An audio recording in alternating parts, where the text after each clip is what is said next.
Greetings, Zimbabwe, and welcome once more to the program Power Talk. My name is Sean Moyo, your host.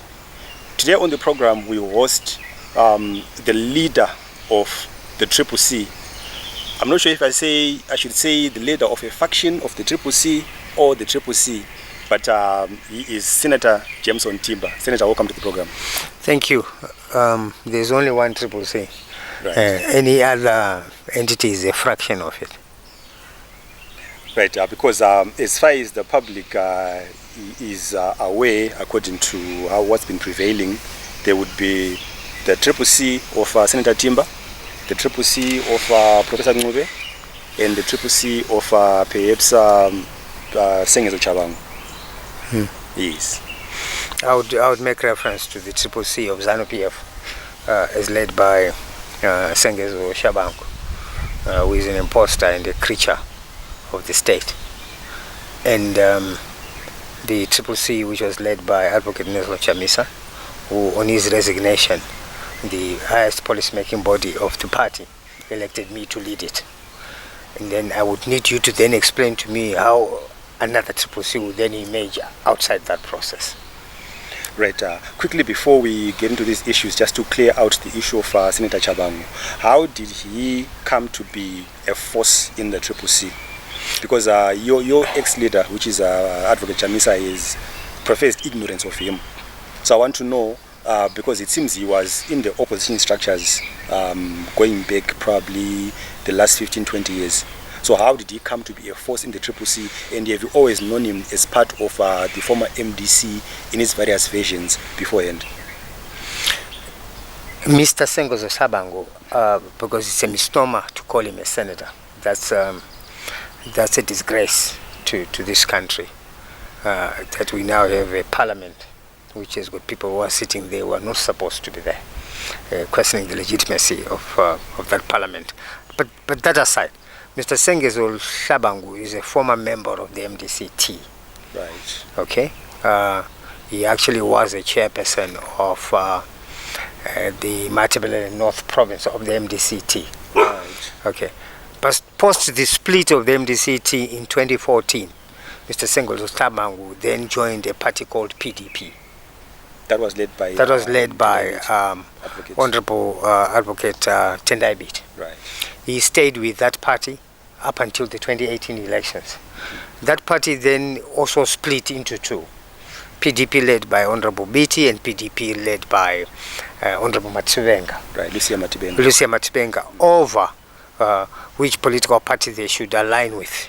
At that stage, we were forming the MDC Alliance, and Honorable Biti wanted to align with the MDC Alliance, whilst my Mati then and Tshabangu's and Co wanted to align with my Mjuru. Okay. That's where Sengezo Tshabangu's association with opposition politics in Zimbabwe ended, before he was then resurrected by the state to start recalling members of the CCC, a party that he was never a member of.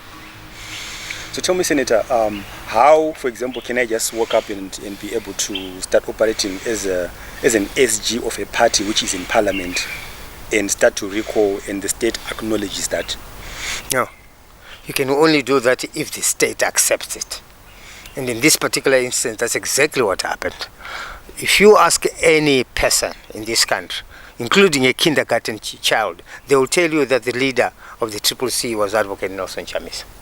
If Advocate Nelson Chamisa would write to the Speaker of Parliament and say that they do not know a person in the name of Sengezo Tshabangu, and the Speaker of Parliament does not recognize that, then any normal person, any rational being in this country will then know that the state is now conniving to disrupt and disturb an opposition party. So going forward, how do you avoid this same scenario prevailing again after a future? We have to defeat the current regime. The current regime must leave the state and its governance. So we must defeat them to be able to stop those shenanigans. There's no other way of stopping such shenanigans except defeating them. Right. And if I can take you back quickly to prison. You spent, was it over 100 days in prison? 164 to be specific. 164 days in prison. Right. Can you give us an experience of what it was like being in prison there? I don't know what you would want me to say, but it was not like home. Right. Okay? It was a prison. My freedom was taken away for no apparent reason, for having gathered here in this garden where we are now to commemorate an International Youth Day. No, rather, it's actually a Regional Youth Day, the Day of the African Child. Right.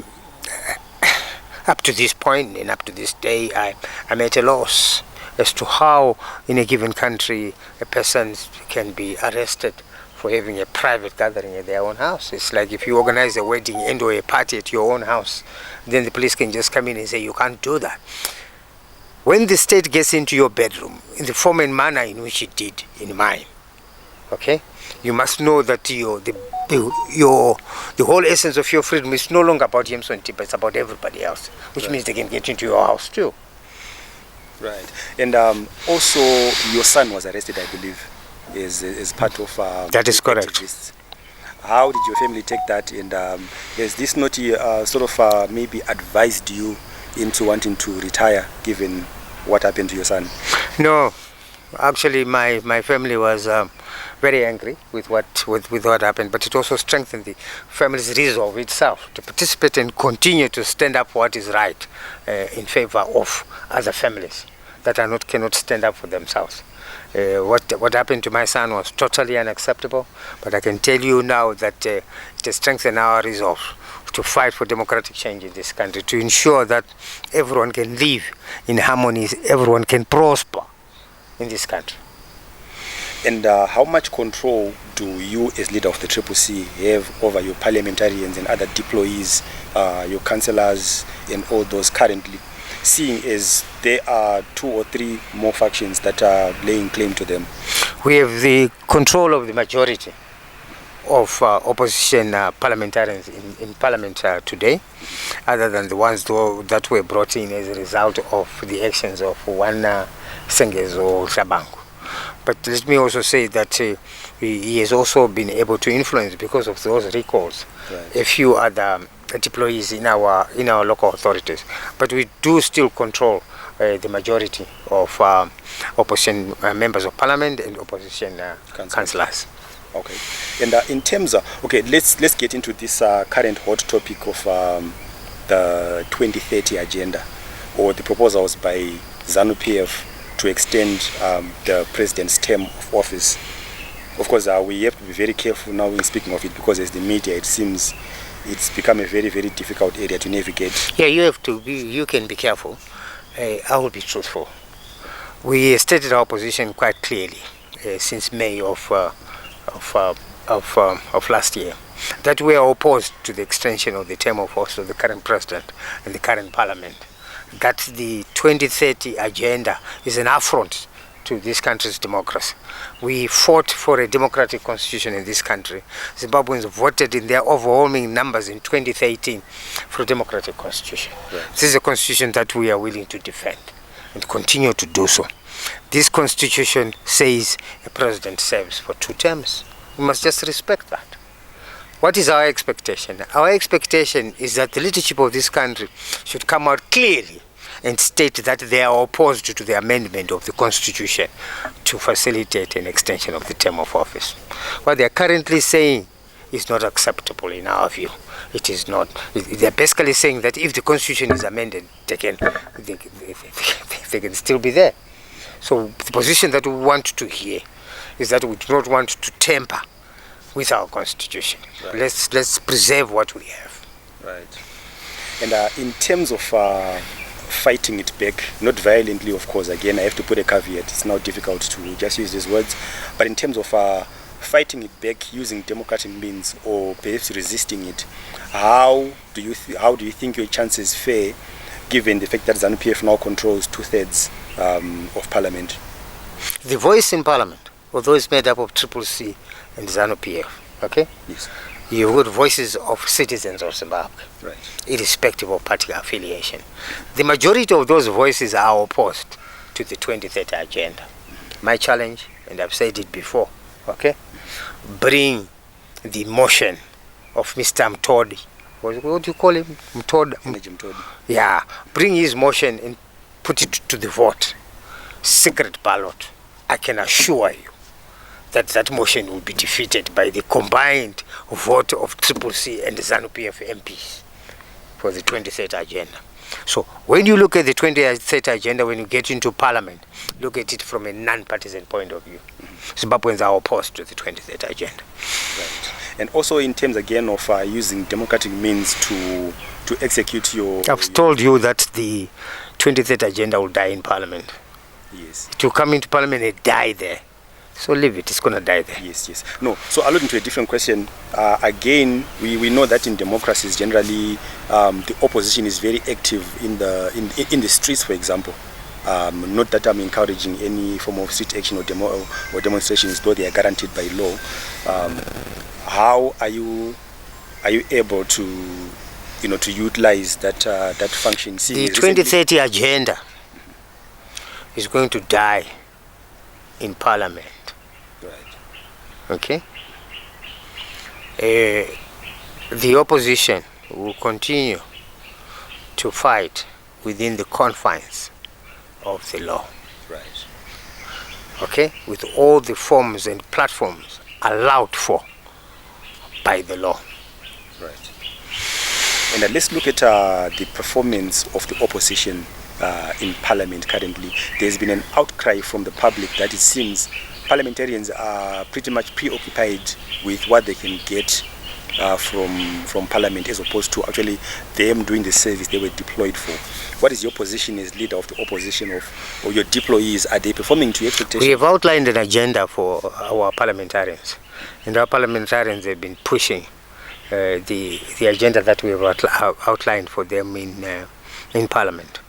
But the citizens still reserve, and they have a right to hold their individual parliamentarians of their respective constituencies to account. And any issues that they have or might have, they must continue to raise them. And what is your relationship currently in terms of, as a party, with your former leader, Nelson Chamisa? We've heard a rumor that there may be what is called a blue movement or some other political party that he may launch very, very soon. So what is your relation of the CCC with Advocate Chamisa, as well as his new political venture? How are you going to factor it in? Are you going to remain as the CCC, or are you going to melt into the new movement?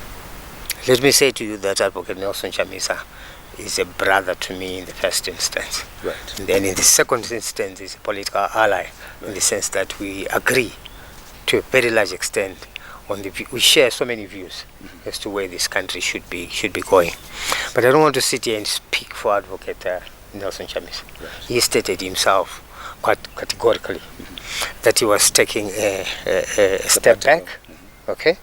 And when he is ready, he's going to come back and he will announce the next steps himself. I would like you and others to respect that. And I would like to be able to answer that question that you saw raised today when he announces those next steps. Right. As of now, you want me to respond to something which is speculative. Give him a chance and let's respect his privacy. And again, on the performance of your deployees, I say you as in the political movement, right? Basically, by and large, it's either the MDC, originally it was MDC, and then the various formations and various mutations that has happened over the years. Since the turn of the millennium, you have been in control of the local authorities, basically nationwide, mostly, especially the urban ones. And there has been an outcry by the public that your officials that you deploy there, number one, they seem to be tainted with corruption. Number two, they are not performing up to expectations. So it does not give the public confidence that if you were to take on the much larger role of running the country, you wouldn't run it well if you can't run a local authority. How do you... I think we need to put things into context, okay? A local authority or a town exists within the context of an economy, okay? If the national economy is performing, then entities within it would perform. Right. Because they are components Right. of it. The biggest challenge that we have had here is that we have got a national economic crisis. And that national economic crisis is presided over by ZANU-PF. We need to go and resolve the national question so that we can attend to the local question. Okay, you cannot have a functional local authority with a dysfunctional state. It simply doesn't work.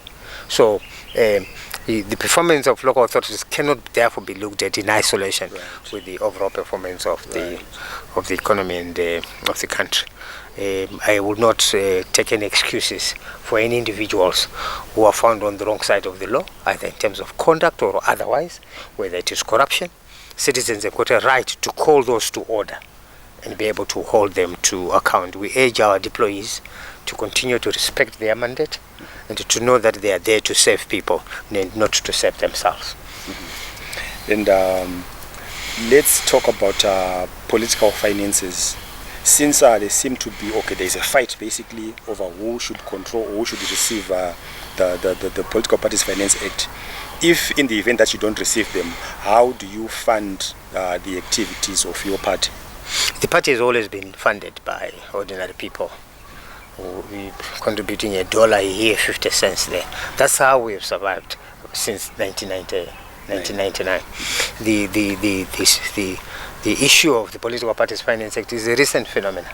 Right. Okay, opposition has always been funded by the contributions of ordinary people. Right. Let's talk about the issue of unity in the opposition. Right. When the late Dr. Tsvangirai, before he passed, he was in the process of building the MDC alliance, bringing back those who had split from the party, as well as bringing in new parties as well. Probably he recognized that it was difficult to win overall without, when it's fractured as an opposition. Are there any chances of a united opposition in the mode of what perhaps Dr. Tsvangirai would have wanted that we can look forward to in the future? Looking at the current state of the opposition, is there any chance that all of you are going to find each other and then you're going to work together? Or do you think it's possible for you to go it alone as a party and actually win the national mandate? I think that there must be unity of purpose. Unity of purpose does not necessarily mean unity of individuals and or unity of entities. But people must be united around an objective. People must be united around an agenda. This should never be about Timba and the next leader, person or leader. This should be about Zimbabwe.